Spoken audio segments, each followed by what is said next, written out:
Hola, buenas noches a toda la audiencia de plataforma de TVX en este viernes 11 de diciembre, un viernes ya para cerrar el año casi, estamos cerquita, cerquita. Gracias por sintonizarnos todos los días a las 7 de la noche, escuchando nuestras opiniones sin censura a través de Canal 23 de Cable Color y Canal 23 de Claro TV, 28 de Tigo Digital, el stream de tvx.com.sv y pues el favorito de muchos, el canal de Informa TVX de YouTube.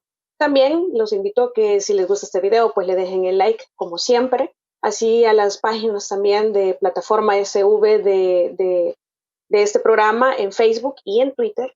Y agradecerles personalmente también, leo siempre sus comentarios, trato de contestar preguntas que hacen o dudas que tengan. Esta vez vamos a hablar sobre quién iba a o quién podría ser que escoja al fiscal general de la República.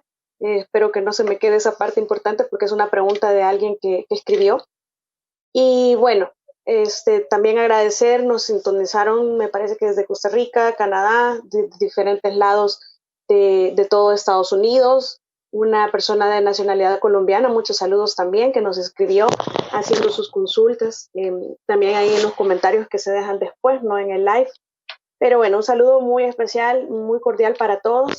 Gracias por sintonizarnos, como siempre, aquí estamos. Y esta semana es importantísimo porque ya como lo anunciaba yo el viernes pasado, estamos como en la antesala de esa conmemoración de un día que se ha denominado como Internacional para la Lucha contra la Corrupción, que fue el pasado 9 de diciembre.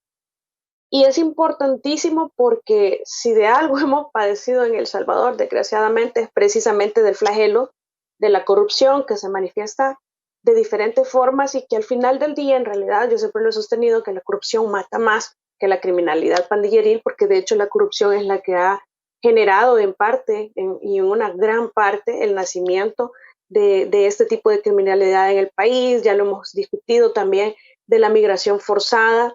En algún momento fue en la época de la guerra, pero fue por las dictaduras, alguna especie de corrupción, luego por la criminalidad de pandillas, que el Estado no es capaz de otorgarle a todos sus ciudadanos una vida digna, educación digna, alimentación, trabajo, oportunidades, etcétera. Y es porque muchas de esas oportunidades y mucho de todo eso que puede producir oportunidades es robado hacia la ciudadanía, hacia nosotros, de nuestros impuestos, a través de la corrupción. Entonces es un día muy importante para que lo tengamos presente y no solamente el 9 de diciembre, sino que aprendamos. Esa ha sido una labor que yo me propuse desde que acepté este reto desde el inicio del año, que aprendamos todos juntos a conocer nuestras leyes, conocer nuestra constitución, para que los que se fueron, los que están y los que vienen no nos engañen, que aprendamos a ser críticos, aprendamos a sacar nuestras propias conclusiones, aprendamos a ser tolerantes con las opiniones diferentes a las nuestras y, en fin, aprendamos a conocer cómo se mueve y funciona toda esta dinámica de la política y por qué es que la política está tan devaluada en el país. En realidad es una profesión muy bonita, es una ciencia muy linda, pero pues los políticos la han ensuciado mucho en el país. Tenemos históricamente datos de corrupción alarmantes y el combate es cierto que se ha ido haciendo algunas cosas, pero muy, muy lentas. Fíjense que en esta semana tenemos dos situaciones de coyuntura que quiero compartir con ustedes mi opinión. En primer lugar, tenemos lo que se suscitó en el antejuicio del ex viceministro Arriaza Chicas, y no vamos a hablar en realidad de todas las características o requisitos o procedimientos de antejuicio, porque ya hemos abordado ese tema sobradamente en otras plataformas. Pero fíjense que yo sostuve, de hecho, hace algunas 3 plataformas, quizás allá a mediados de noviembre, que en realidad la Asamblea había mordido el anzuelo, porque todo esto era una estrategia clara para desgastar más a la oposición y me parece que se ha logrado y eso se ve en los resultados de las encuestas, una tendencia que se mantiene. Y esto recordemos que es un juicio político. Yo solamente quiero discutir un par de asuntos en relación a lo que sucedió, porque recordemos que esto es un juicio político. Como juicio político se establece que pueda acusar cualquier persona, es decir, cualquier diputado de la Asamblea, aunque no sea un abogado de la República. Esto es porque ahí es decir, ese es el diseño. Como es un juicio político, no necesitan ser abogados los que acusan ni abogados los que defienden, sino estarían ahí adentro el fiscal general y defensores actuando en su calidad de abogados. Pero entonces, ¿cuáles son las opciones que ha tenido en esta coyuntura desde las elecciones pasadas la oposición? Bien fácil, tenían dos opciones que quizás ya no las tienen, pero habían dos posturas muy claras. Una es que podían convertirse en una oposición inteligente, constructiva, seria, muy responsable, pero de verdad muy propositiva, muy seria. Y pues recobrar un poco de la credibilidad que completamente me parece que han perdido. O dos, podían tener un comportamiento de resignación y de derrota en donde quizás hasta casi una operación kamikaze que trata sobre ocasionar el mayor daño posible antes de retirarse porque saben que ya están derrotados o se saben o se sienten derrotados y que no hay más opción que dejar un daño más grande hacia el gobierno, que son su oposición. Entonces, y me parece que la oposición en realidad se decantó por la segunda opción. En lugar de ser una oposición que construye una nueva oferta para los ciudadanos, para que nosotros podamos valorar si todavía los consideramos, porque al final del día nosotros hemos satanizado a los partidos políticos, pero los partidos políticos no tienen vida. Son solamente una herramienta, un vehículo, un taxi para alcanzar el poder. Entonces nosotros hemos satanizado a los partidos, pero en realidad son los dirigentes los que han hecho malas cosas o los representantes de esos proyectos políticos. Y si ofrecen una renovación, pues lo han hecho mal. Entonces, por eso digo, podían ser muy astutos y ofrecer una verdadera y genuina renovación y ser propositivos, ser constructivos, ser serios, ser responsables, ser una oposición de lujo y de altura. Pero se decantaron por dañar lo más posible antes de retirarse porque quizás se sienten ya derrotados. No lo sé. Lo cierto es que el juicio es político. Los defensores, dice la ley, dice el reglamento interior de la Asamblea Legislativa, dice la Constitución, es decir, todo el diseño de antejuicio que ya lo hemos discutido también muchas veces ampliamente, que está muy defectuoso y que debería estar regulado todo el Código Procesal Penal y de otra forma. Pero bueno, son defensores especiales, igual que acusar puede cualquiera que no sea abogado. En ese sentido, lo que yo quiero decirles es que como son defensores especiales, no necesariamente las personas que estaban ahí estaban actuando en su calidad de abogados. Así lo entiendo yo porque la ley es clara al decir defensores especiales. No dice que requisitos de esos defensores especiales deben de ser abogados autorizados para ejercer la abogacía en la República. Entonces nosotros podemos, sobre todo por la parte que comparecen el viceministro con su equipo, ya no siendo viceministro y a ejercer la defensa. Miren, podemos hacer cuestionamientos éticos, en mi opinión es muy válido sentarse cuando ya no tiene razón de ser, podían suspender el acto desde que inició. Miren, no está publicado, pero yo ya presenté mi renuncia, yo ya no soy viceministro, esto ya no tiene razón de ser, y aunque no estuviera publicado en el diario oficial, pues yo ya renuncié, no necesito que me acepten mi renuncia, pero sin embargo escogieron quedarse. Muchos pensaron, o muchos han celebrado, que en realidad la Asamblea se lo merecía por el mal espectáculo que han dado, por el irrespeto a la Constitución, porque en realidad hay muchas potestades que se han utilizado de una forma defraudatoria, venir a cuestionar el fuero constitucional como una forma de blindaje, cuando el blindaje lo han utilizado por años como herramienta de impunidad de ellos mismos, se hacen llamar después perseguidos políticos. El otro año vamos a ver muchos de esos en calidad de ciudadanos, ya se los he dicho en otras ocasiones. Pero bueno, cuestionamiento ético sí hay. Y aquí vamos, donde vamos a pasar a la parte quizás más importante que yo quiero traer a cuento sobre esta situación. Y es que dicen los diputados, vamos a mandar certificamos ya porque se cometieron 3 delitos y desfilaron diputados abogados y diputados abogados que además, como son diputados, pues se supone que conocen la Constitución, conocen las leyes, conocen su obligación de legislar y es bien curioso porque nosotros en enero, cuando yo comencé, hicimos una de las plataformas que se llamó el fuero constitucional no debe ser un mecanismo para la evasión de justicia. Esa fue una plataforma en el mes de enero. Fue la 4ª plataforma, si no me equivoco o no me falla la memoria.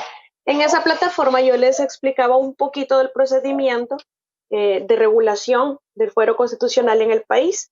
Y resulta que yo les hacía mención que una vez declarado que hay lugar de formación a causa, pues entonces en ese instante el funcionario desaforado, vamos a decirlo así, él fuera una prerrogativa procesal, pero vamos a llamarlo, el funcionario desaforado ya quedaba suspendido en el ejercicio de sus funciones y por lo tanto ese funcionario ya no podía ejercer sus funciones.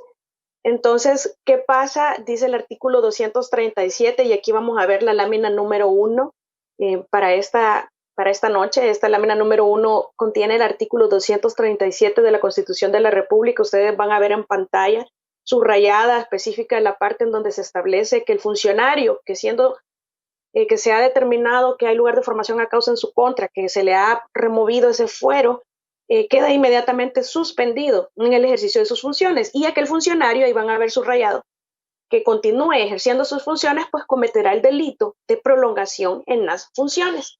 Entonces, ¿qué pasa con ese delito? Les decía yo en ese momento.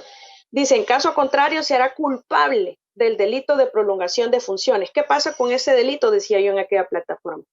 En el Código Penal no existe. Es decir, no hay ningún delito que se llame ni usurpación de funciones, ni prolongación de funciones, que otro término utilizaron los diputados. Hay otro término que utilizaron, suplantación de funciones. Ninguno de esos existe porque el delito ellos, diputados, no lo han creado en el código penal. Es decir, es un tipo penal, es una acción que la Constitución dice que la Asamblea va a convertir en delito a través de sus funciones de legislar, pero no lo han hecho, la han incumplido. Ya lo decíamos nosotros desde hace rato, entonces es bien, yo no sé, no me gustaría utilizar palabras degradantes, pero en realidad es preocupante.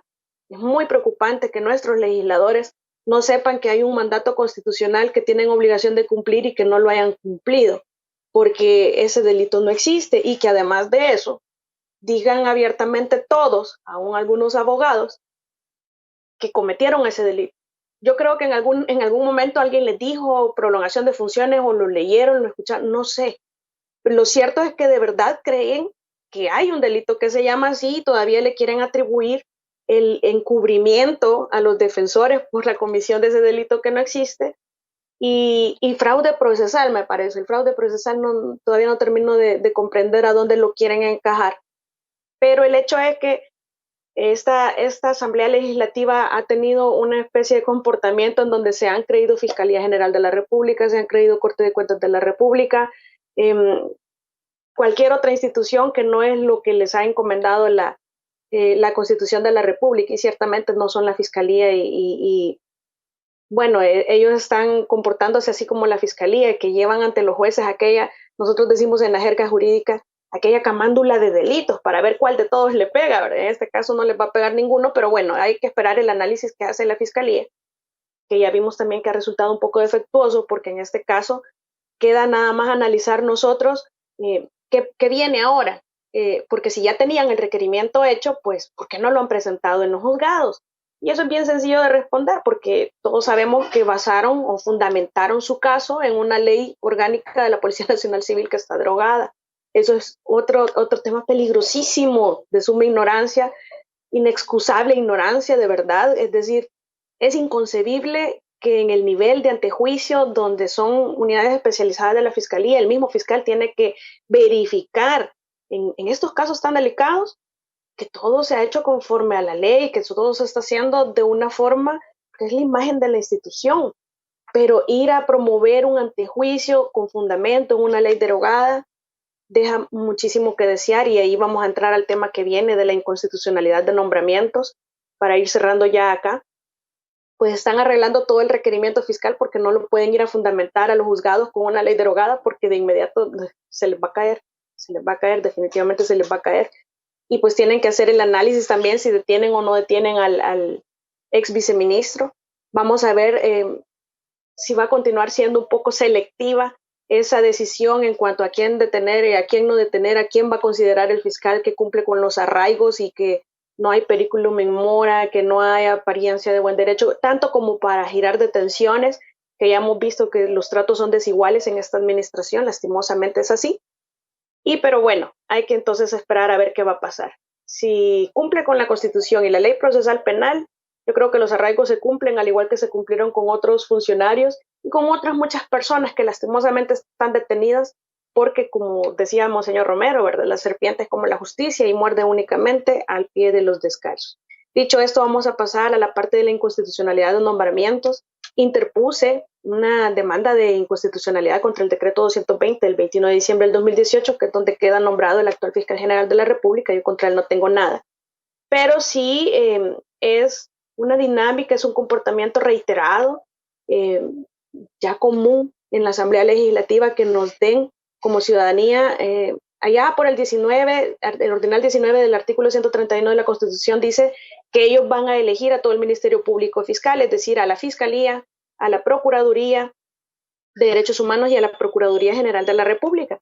Entonces dice que lo va a hacer respetando ciertos requisitos constitucionales y además legales, porque fíjense que para los diputados, para los alcaldes, para el mismo presidente, los únicos requisitos que se les exigen, además de edad y de que no haber sido suspendidos sus derechos ciudadanos, pero básicamente son una honradez e instrucción notorias, moralidad notorias, y ahí termina. No se necesita requisitos profesionales específicos, cualificados para ejercer el cargo, sino que honradez y moralidad notorias, instrucción notorias.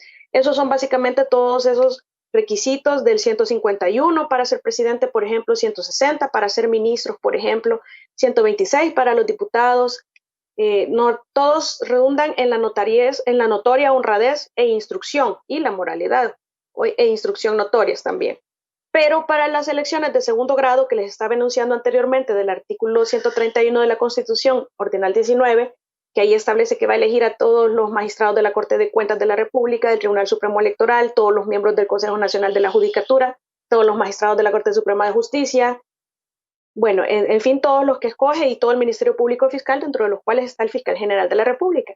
Para esos cargos de elecciones de segundo grado o indirectas, porque son indirectas, ya que no los hacemos los ciudadanos de forma directa, sino que a través de representación de ellos, pues entonces para esos cargos hay requisitos jurisprudenciales claros desde hace muchos años que han irrespetado también en el transcurso del tiempo los diputados y que en la última sala constitucional en esos 9 años tuvimos bastante inconstitucionalidad y declaradas únicamente en cuanto a funcionarios nombrados de segundo grado, pero que correspondieron a cuotas partidarias prácticamente del FMLN. Ninguna ha sido en contra de algún fiscal general, de algún magistrado, mucho menos de alguna de las salas, de nadie de que haya sido considerado como cuota partidaria de Arena. Y vamos a ver entonces, ya para cerrar, la segunda lámina y última de esta plataforma, que establece que para ser fiscal general de la República, nos dice el artículo 192, inciso tercero, que se van a seguir los mismos requisitos que para ser magistrado de Cámara de segunda instancia. Esto es por aquello que hablábamos, que los requisitos son especiales para estos funcionarios de elecciones de segundo grado.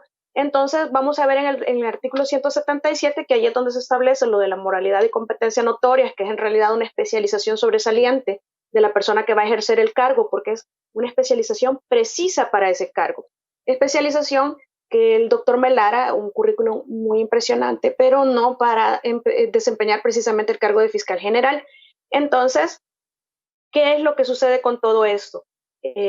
Preguntaba a un ciudadano en la plataforma anterior, ¿quién debería entonces de nombrar al fiscal general? Y sugerían que fuéramos nosotros en una especie de votación, pero para eso habría que reformar la Constitución porque ya implicaría una democracia directa o una democracia ejercida por nosotros, participando directamente nosotros como ciudadanos para escogerlo o escoger un mecanismo diferente, pero que ya no sean los diputados, porque esto siempre ha respondido a cuotas partidarias en donde yo ofrecí como pruebas a la Corte un video en donde el fiscal general pues aparece representando o soportando, apoyando el proyecto político de Arena con el candidato entonces oficial Carlos Calleja y cantando el himno. Además hay un video también de la plenaria 124 de este año en donde el diputado Parker aparece dando fe como testimonio personal que el doctor Melara se movía en los círculos más cercanos de Arena en campaña territorial, no solamente de Carlos Calleja, sino que también del doctor Quijano.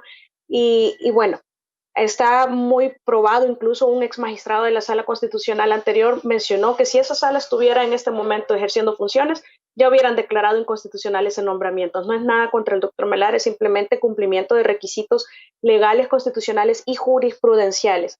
Es eso entonces lo que nos lleva a llegar a tener como conclusión que nosotros en El Salvador no hemos tenido funcionarios de segundo grado nombrados respetando los requisitos, sobre todo jurisprudenciales, y que si acaso un par de funcionarios de los actuales, de todas esas instituciones que yo nombré, cumplen con esos requisitos. Y se me viene a la mente en este momento la Procuradora General de la República, una persona que me parece que sí reúne todos los requisitos de constitución, legal y jurisprudenciales. Ese tipo de nombramientos son los que esperamos de las nuevas asambleas, que respeten toda la legislación en El Salvador. Así mi mensaje para esta noche. Quiero desearles mucha salud y que tengan un muy bonito, feliz fin de semana. Cuiden mucho su dinero, hagan buen presupuesto, hagamos uso responsable de nuestras finanzas. Si no lo necesitamos, no lo compremos. Que pasen buena noche y si Dios lo permite nos escuchamos el próximo viernes. Buenas noches.